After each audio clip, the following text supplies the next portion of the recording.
அனைவருக்கும் வணக்கம். தூத்துக்குடி மீனவன். எங்கள் வீட்டில் சூறை மீன் சுக்கா வைக்கிறோம். அது எப்படி வைக்கிறோன்னு பார்த்துட்டு நீங்களும் அதே மாதிரி செஞ்சு பாருங்கள். அழகாக சூப்பராக பொரித்து எடுத்துருங்க. பொரிக்காமல் இருந்தால் நம்மளுக்கு வந்து உடஞ்சிரும். நாங்கள் நல்லெண்ணெய் வச்சு தான் இந்த சமையல். சின்ன வெங்காயம் சின்ன சின்னதாக வெட்டி வச்சுக்கோங்க. சின்ன வெங்காயம், பச்சை மிளகாய், சீரகம், பெருஞ்சீரகம் போட்டு இதை வந்து ஃபஸ்ட்டு தாளிங்க. இஞ்சி பூண்டு பேஸ்ட்டும் சேர்த்துக்கோங்க அண்ணா. தக்காளியும் சின்ன சின்னதாக வெட்டி வச்சுக்கோங்க. மஞ்சள் பொடி, வத்தப்பொடி, சீரகப்பொடி, கரம் மசாலா பொடி, மல்லிப்பொடி. புளியை கொஞ்சம் கரைச்சி வச்சுக்கோங்க. நல்லா வதக்கியாச்சுங்க. மீனை கொஞ்சம் உள்ளே போட்டுருவோம். பொரிச்சு வச்ச மீனை போட்டுட்டு நல்லா கிண்டி விட்டுருங்க. நல்லா மசாலா எல்லாமே அந்த மீனில் போய் ஒட்டணும். தேங்காய் பாலை வந்து கொஞ்சம் ஊற்ற போகிறோம். ஊற்றினோன்னா இப்படி நல்லா கொதிச்சுட்ருக்கும். நல்லா கொதிக்க விட்டுருங்க. என்னெல்லாம் நல்லா பிறண்டு வந்தோன்னா நீங்கள் எடுத்துட வேண்டியதான்.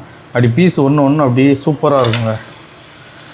எப்படி இருக்குது பார்த்தீங்களா? மீனை பாருங்கள், அப்படி கறி பீஸ் வரும், மட்டன் மாதிரி அப்படி லேயராக வருங்க. இது அப்படியே எடுத்து அப்படியே சாப்பிடும்போது மட்டன் கிரேவி சாப்பிட்றோமா இல்லை மீன் சுக்காவை சாப்பிட்றோமான்னு தெரியாது. அவ்வளோ சூப்பராக இருக்குது.